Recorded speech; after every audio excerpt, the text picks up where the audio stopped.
am I a family physician?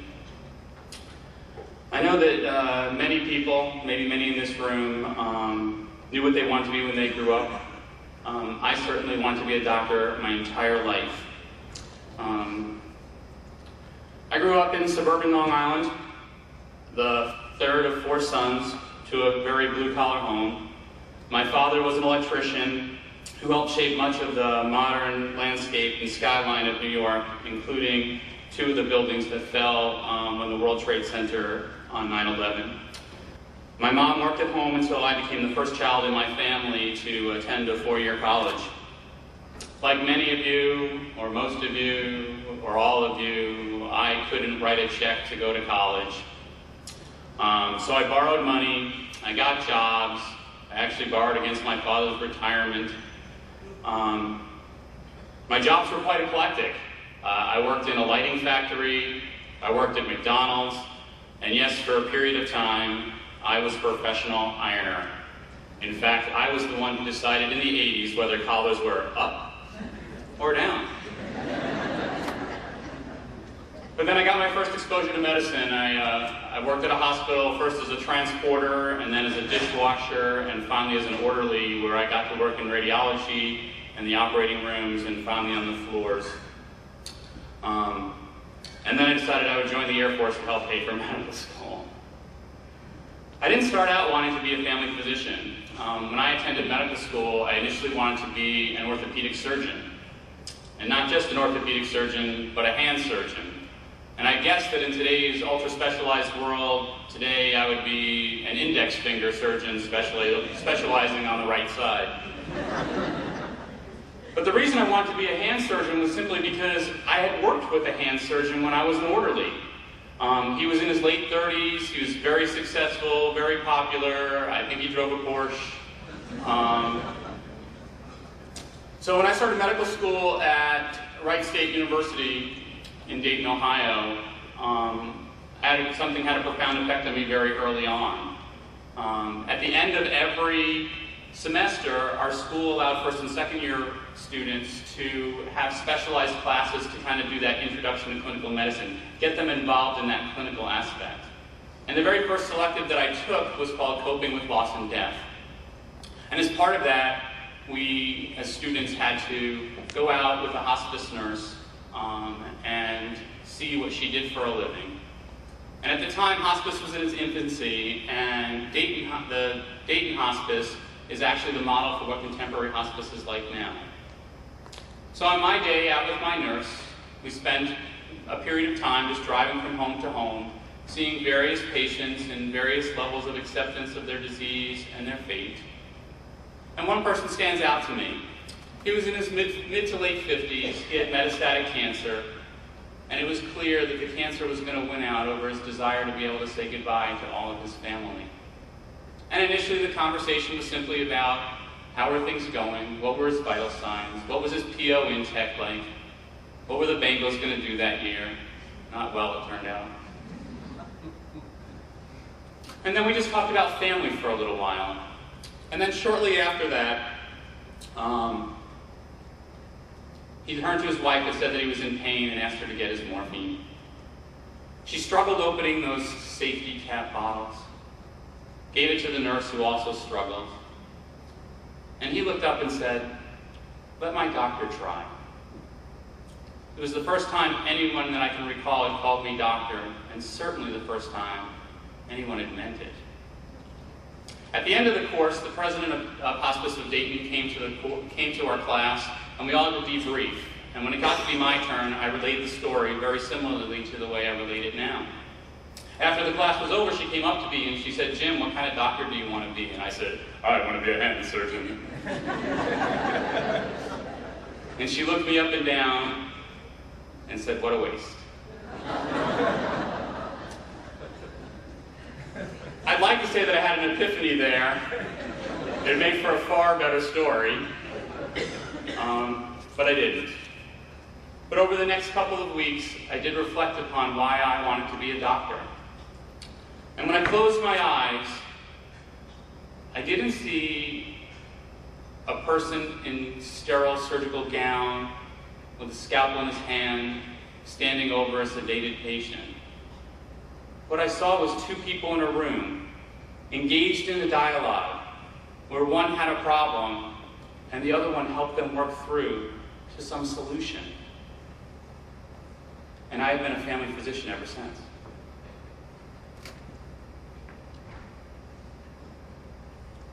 So how do I feel about that decision now? Well, I continue to practice full-spectrum family medicine. I have helped over 1,000 women bring a new life into this world, and at least half as many people leave it peacefully. I have taught hundreds of students and residents, hopefully to be as compassionate as the hospice nurse taught me all those many years ago. Currently, I serve as the program director of a residency program. I am the chief of family medicine at a tertiary care facility. I have also served as the acting chief medical officer, the acting chief of medicine, the acting chief of surgery, and for one very interesting weekend, the acting chief of orthopedics. So while I eventually became what I sought, more importantly, no one but a family physician could have done all those things. I have a loving family. I have a beautiful wife and 2 adoring daughters. My oldest, first year in college. My youngest, her last year in middle school. Someday, maybe medical school. I make a very comfortable living. Recently, I actually talked to one of my administrators and said, "You guys pay me too much." Her reply, "We can't pay family physicians enough." I live in a lovely house. I go on vacations. I don't drive a Porsche. I do drive a Hyundai, but it is maxed out.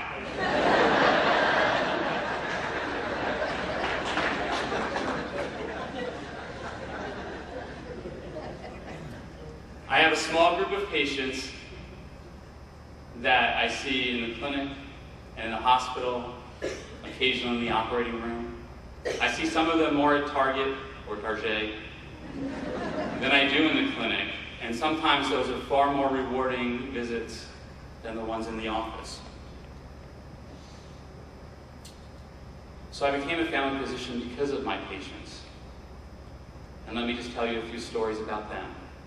Recently, I saw one of my patients who's been HIV positive for over 2 decades. He came to see me about his AFib, and he and I have an interesting relationship. We talk about lots of things, including politics and religion and other things usually not mentioned in the exam room. And somehow we got turned around and started talking about me, and one of us remarked that probably because of my small panel size, I probably have the largest percentage of HIV positive patients of any practitioner in our state. And he said, "Yeah, and Jim, they're probably all with normal CD4 counts and undetectable viral loads. So what I'm going to tell you now is really going to suck for your quality numbers." And I said, inquisitively, "What do you mean?" And he said, "On my way over here, I noticed I had a lesion on the inside of my mouth." And immediately I said, "Shit, I've never had anybody die from Kaposi sarcoma, and you're not going to be the first one." Quick exam, could have easily sent him off to an oral surgeon or to an infectious disease specialist, but instead I said, let's watch this for a little bit. Within a week it had resolved, reassuring both him and confirming my initial diagnosis. This was simply trauma from him biting his cheek, and he did not remember.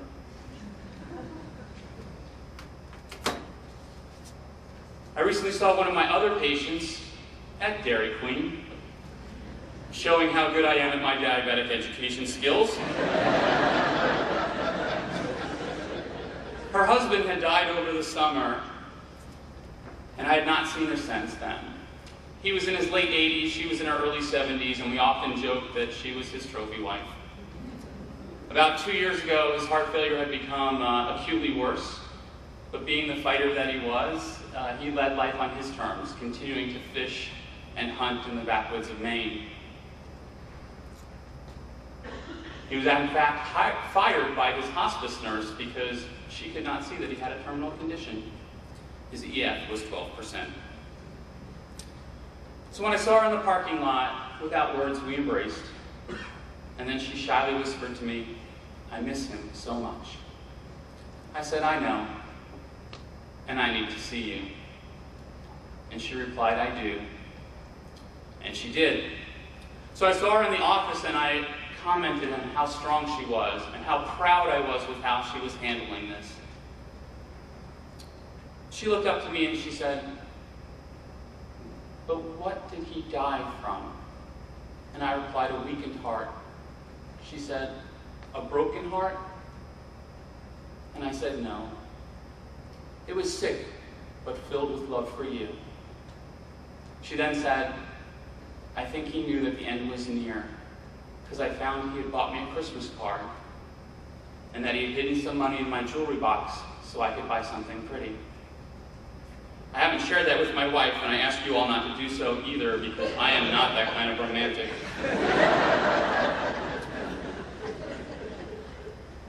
So why do I keep doing what I do? With the hassles of EMR and regulation and meaningful use and insurance companies and prior authorizations? Or patients that are ungrateful, or have come up with their own diagnoses from what they found on the internet or heard from Dr. Oz? Well, I think my last story can answer that question. About 4 years ago, I had a patient come to see me, a 10-year-old girl who I knew very well, as I had delivered her 10 years before, shortly after those horrible events on 9/11 took down the buildings my father had helped build. She was a precocious 10-year-old, very, very athletic. She was the star goalkeeper for her soccer team, where she had played for 3 years. She came in complaining of leg pain. She had been complaining of this to her father for quite some time. But she was a growing kid. Pain was in her legs, both legs, hurt worse at night. So I simply diagnosed growing pains. But I said, "Well, watch it." Informed her she needed to kind of take a note of when this pain occurred and what the pain was. Well, she continued to complain to her dad.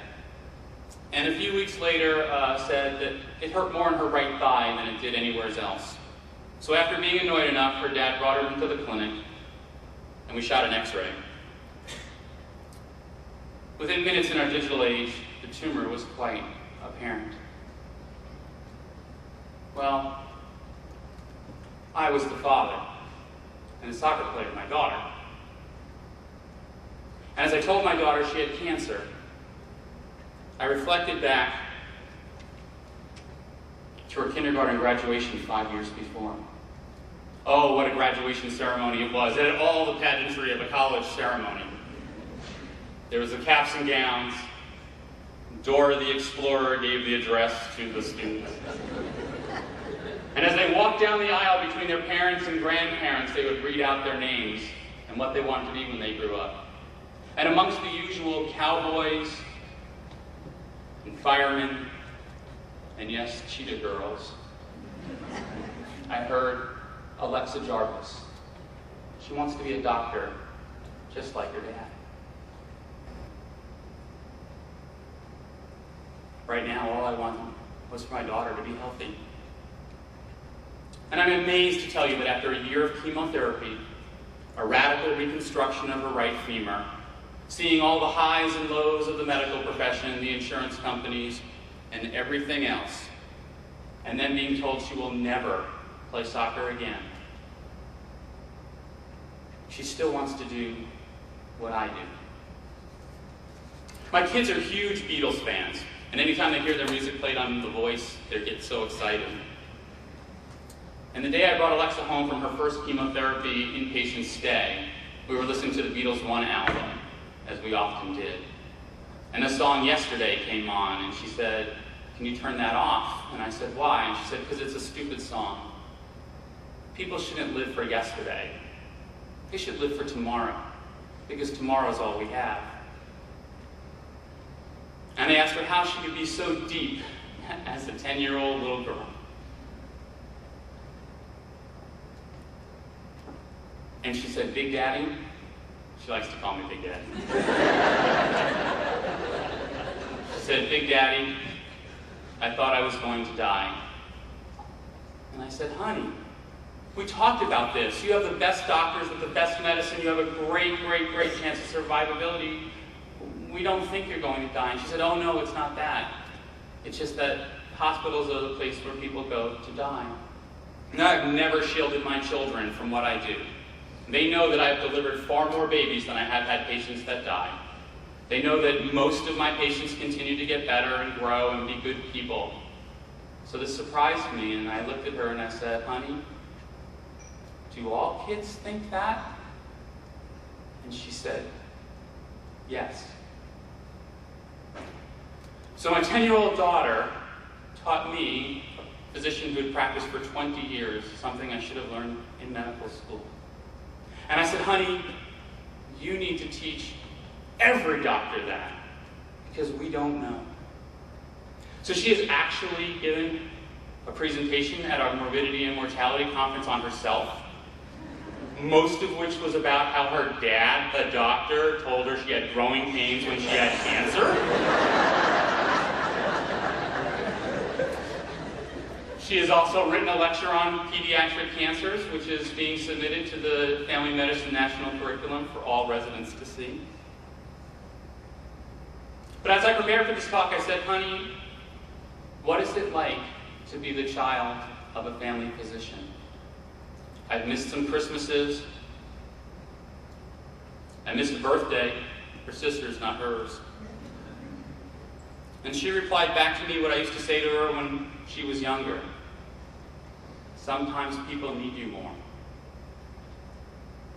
So why do I do what I do? Why do I put up with the frustrations? It's not the money. It's the love of my patients. We need to be willing to help those who cannot help themselves or are unwilling to help themselves. We do not know who will be the next generation of great artists or teachers or cheetah girls or physicians. I do what I do because my daughter needs me to.